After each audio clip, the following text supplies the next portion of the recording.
The best international advice for your success starts now.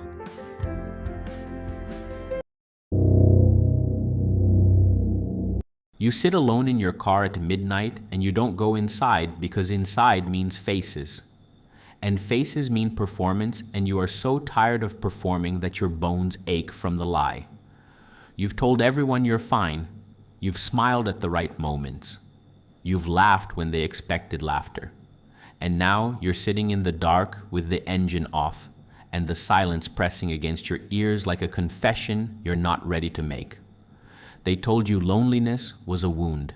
They told you it meant something was broken, that you should fix it, treat it, escape it, as if being alone was a disease and the cure was more voices, more noise, more eyes watching you become what they need you to be. They lied. Loneliness is not your punishment. It's the first honest mirror you've ever stood in front of. I watched a man once. He sat at a bar every Friday night. Same stool, same drink. He never spoke to anyone. People pitied him. They whispered that he was sad, broken, lost. I sat 2 seats away for 3 months before I understood. He wasn't lost. He was watching. He was studying every hand gesture, every nervous laugh, every desperate attempt to be seen. And one night a woman walked in, sat beside him, and within 10 minutes she told him things she'd never told her husband. He didn't say much. He just listened.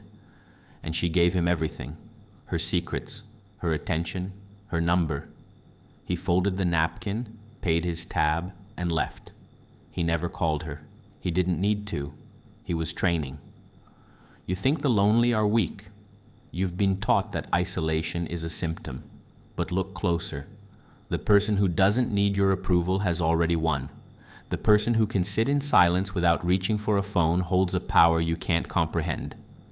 Because when you stop needing people, you start understanding them. And understanding someone means you can predict them. And predicting someone means you can move them like a chess piece they don't even know they're on. Your desperation for connection makes you transparent. Every time you rush to fill the silence, you reveal your hand. Every time you explain yourself unnecessarily, you beg for validation. And they see it, they feel it, they might not name it, but something in them registers your need and recoils. Or worse, exploits it. The man who can sit alone in a room and feel nothing but stillness, he terrifies people. Not because he's dangerous, but because he's free. And freedom in one person reminds everyone else of their chains. There was a woman I knew, brilliant, magnetic. Everyone wanted to be near her. She hosted dinners, laughed loudly, remembered birthdays, sent thoughtful messages. And one night, she sat on her kitchen floor at 3 a.m. and whispered to herself, "I don't know who I am without them." She wasn't tired. She was erased. She had performed connection so perfectly that she had dissolved into the performance. There was no self left, just the echo of other people's expectations bouncing around an empty room. You've been there, maybe not on a kitchen floor, but in the pause between goodbyes, in the silence after the door closes, in the moment you realize you bent yourself into a shape that pleased everyone except the person inside your own ribs. And still, you call solitude the enemy. The truth is darker. Solitude is the only place where your real thoughts dare to speak. Not the polite ones, not the socially acceptable ones, the ones that whisper things like, "I don't actually respect him," or "I'm only here because I'm afraid of being excluded," or "I would destroy them if I had the chance."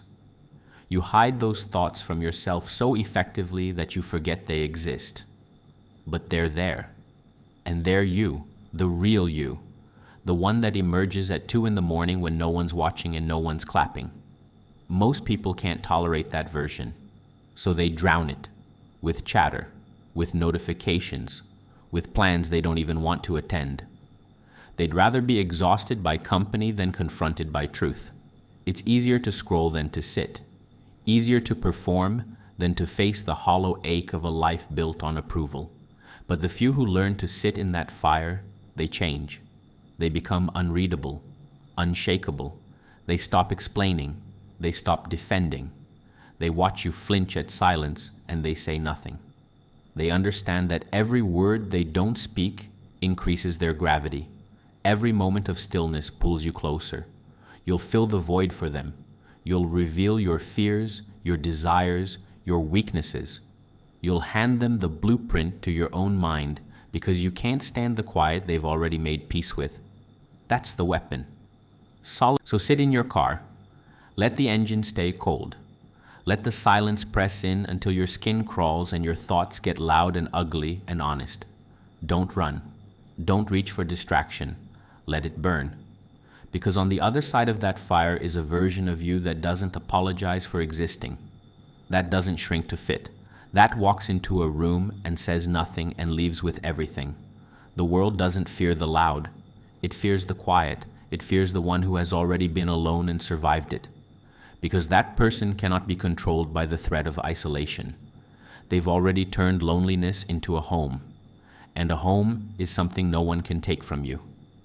The next time you feel that ache, that pull toward noise, that fear of being forgotten, sit with it. Don't medicate it. Don't text anyone. Don't post anything. Just sit and listen. Because something in you is trying to speak. And it's not your weakness, it's your sharpening.